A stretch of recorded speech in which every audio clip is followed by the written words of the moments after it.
तो वीवर्स, आज मैं आप लोगों के लिए ईद दावत स्पेशल रेसिपी और बकरा ईद की रेसिपी लेकर आई हूँ। जी हाँ, बहुत ही उम्दा और बहुत ही लजीज बनती है ये बिहारी गोश्त बनाने की रेसिपी।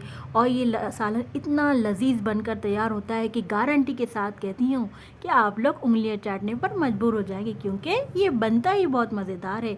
तो आपने शायद इससे पहले इस तरह का कभी बनाकर नहीं खाया होगा, तो एक बार मेरे कहने से आप लोगों ने इस रेसिपी को ज़रूर ट्राई करना है, ज़रूर बनाइएगा।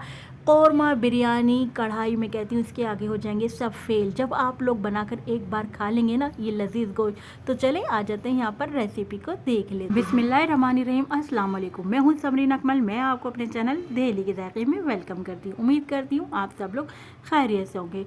आज मैं आप लोगों के लिए रेसिपी लेकर आई हूँ ना, बीफ बिहारी गोश्त। ये रेसिपी बहुत ही कमाल की है। नए देखने वालों से रिक्वेस्ट है कि दिल्ली के जायके को सब्सक्राइब करें, बेल के बटन को प्रेस करें। इससे मेरी नई आने वाली ईद बकरा ईद की रेसिपी आपको फौरी देखने को मिलेगी। रेसिपी अच्छी लगे तो प्लीज़ अपने फ्रेंड एंड फैमिली में शेयर ज़रूर किया करें, रेसिपी को लाइक ज़रूर किया करें। तो चलें बीफ बिहारी गोश्त बनाना देख लेते हैं। बीफ बिहारी गोश्त बनाने के लिए पतीली में सबसे पहले हमने हाफ कप ऑयल शामिल किया है। जैसे ही ऑयल हमारा गर्म हुआ तो यहाँ पर मैं कुछ खड़े गरम मसाले यानी खुशबूदार मसाले शामिल करूँगी। तो मैं आपको दिखा रही थी कि ये एक बादियान का फूल है, लेकिन ये बहुत बड़ा है। मैं इसका एक छोटा सा टुकड़ा ले लूँगी। ये जो है टुकड़ा ये मैं शामिल करूँगी। इसके अलावा मैं लूँगी यहाँ पर एक दालचीनी का टुकड़ा लूँगी मैं, और एक बड़ी इलायची है यहाँ पर, और 4 अदद लौंगे हैं, और 7 से 8 साबुत काली मिर्चें हैं यहाँ पर, और 1 टीस्पून सफ़ेद ज़ीरा है, और साथ में मैंने एक तेज़ पत्ता ले लिया है। तो चलें इन तमाम साबुत गरम मसालों को हम ऑयल में शामिल करके थोड़ी देर के लिए 2 मिनट के लिए हम क्रैकल करेंगे, ताकि हमारे ऑयल में इन साबुत गरम मसालों की एक अच्छी सी खुशबू आ जाए। अब जैसे ही यहाँ पर अच्छी सी खुशबू आई, साबुत गरम मसाले क्रैकल हुए, तो यहाँ पर अब मैं शामिल कर दूँगी गोश्त। गोश्त जो है ये मैंने 200 से 250 ग्राम के मेरे आसपास ये बीफ का गोश्त है, और ये हड्डी वाला गोश्त है। तो गोश्त को हम शामिल कर देंगे। अच्छा, यहाँ पर हमने क्या करना है व्यूअर, गोश्त को हमने अच्छी तरह से ऑयल में यानी इन साबुत गरम मसालों में अच्छी तरह से भूनना है। यानी जो इसकी गोश्त की अपनी एक रॉ स्मेल होती है ना, वो इस तरह करने से, फ्राई करने से ना ऑयल में वो ख़त्म हो जाती है। तो अच्छी तरह से हमने ऑयल में गोश्त को जो है भूनना है, या आप कह लें फ्राई करना है, तो यहाँ तक कि गोश्त का जो कलर है ना वो चेंज हो जाए। तो चलें अब हम अच्छी तरह से फ्राई कर लेंगे गोश्त को। और जैसे हमारे गोश्त का कलर आप देखेंगे चेंज होगा, तो यहाँ पर हम और मज़ीद इस जो है डालना शुरू करेंगे इंग्रेडिएंट्स। तो सबसे पहले मैं यहाँ पर शामिल कर दूँगी प्याज, जो कि मैंने 2 दरमियाने साइज़ की प्याज लिए, इसको मैंने रफली सा स्लाइस कर लिया है। प्याज मैंने शामिल कर दी है। अच्छा, अब हमने क्या करना है, प्याज को भी गोश्त के साथ अच्छी तरह से फ्राई करना है, यहाँ तक कि प्याज जो है हमारी कलर चेंज ना हो, लेकिन ये कि ट्रांसपेरेंट हो जाए। तो प्याज को भी अच्छी तरीके से हमने गोश्त के साथ फ्राई करते जाना है। तो देखिए अब हम प्याज को फ्राई करते जा रहे हैं। यहाँ पर मैं आपको बता दूँ, आप यही रेसिपी मटन में भी बना सकते हैं। मैं बीफ के साथ बना रही हूँ। प्याज को देखिए हमने शुरू में नहीं डाला, और ना ही हमें प्याज का कलर हमने इसका ब्राउन होने देना है।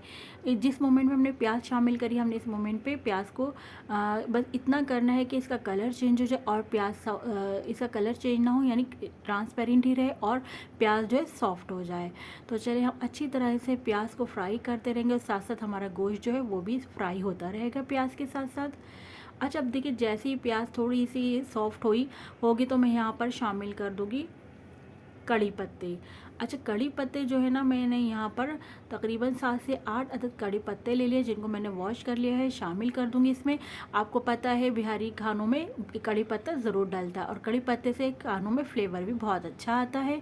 तो चलें, कड़ी पत्ता शामिल करने के बाद तो हमने दोबारा से फिर से फ्राई करना शुरू कर दिया है गोश्त को, प्याज को और कड़ी पत्ते को।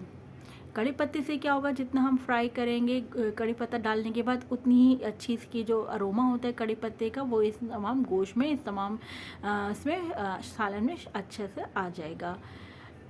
अच्छा, कड़ी पत्ता शामिल कर लिया, और हमने अच्छी तरीके से 5 मिनट तक फ्राई भी कर लिया कड़ी पत्ता शामिल करने के बाद। अब यहाँ पर मैं शामिल कर दूँगी ½ टीस्पून लहसुन अदरक का पेस्ट। यहाँ पर लहसुन अदरक का पेस्ट डालकर फिर मैं दोबारा से भुनाई शुरू कर दूँगी।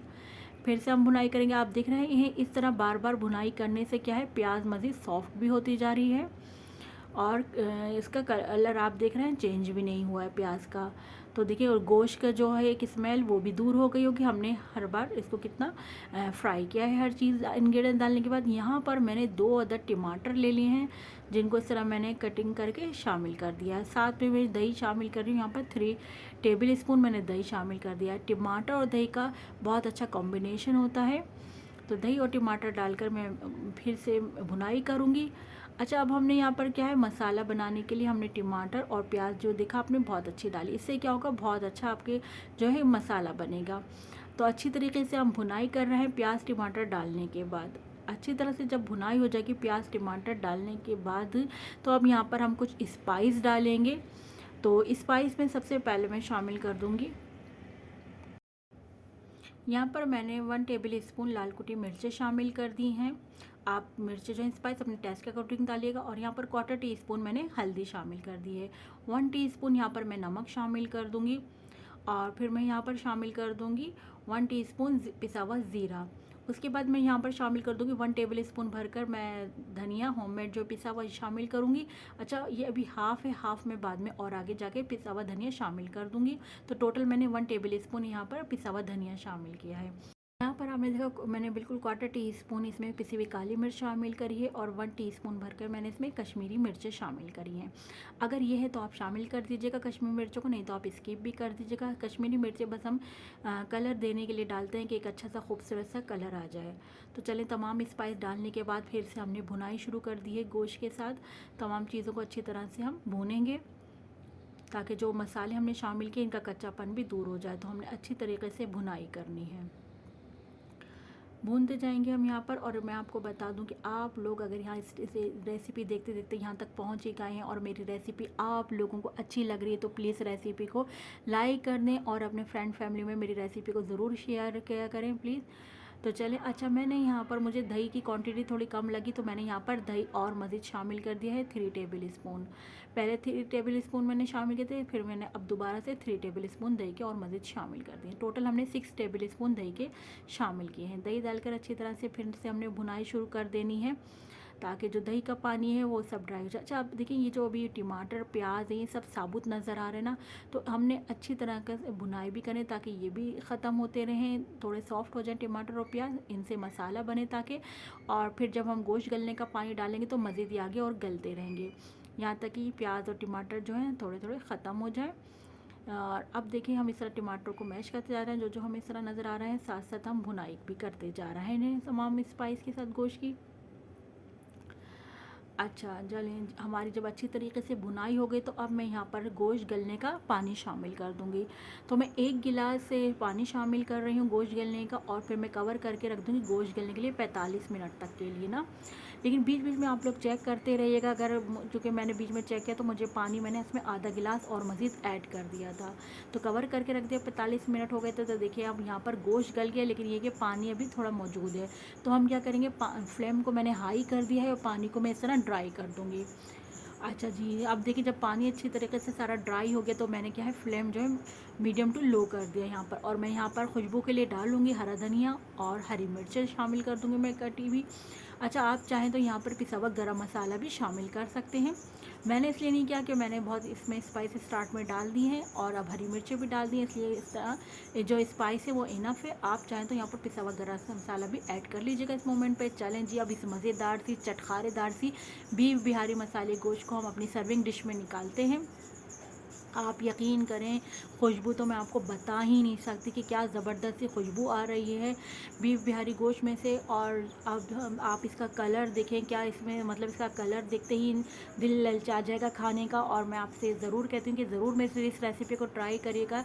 आप लोग मुझे दुआएं देंगे क्योंकि ये बहुत मज़े की रेसिपी बनकर रेडी हुई थी। आप इसको रोटी, नान, चपाती, तंदूर की रोटी के साथ तो ये बहुत ही मज़े का लगेगा। प्लेन राइस के साथ भी आप इसको इंजॉय कर सकते हैं। ये ईद और दावत रेसिपी में भी बना सकते हैं। आजकल ईद की दावतें चल रही हैं और बकरा ईद के लिए भी बहुत ही आइडियल रेसिपी मैंने आप लोगों को दी है।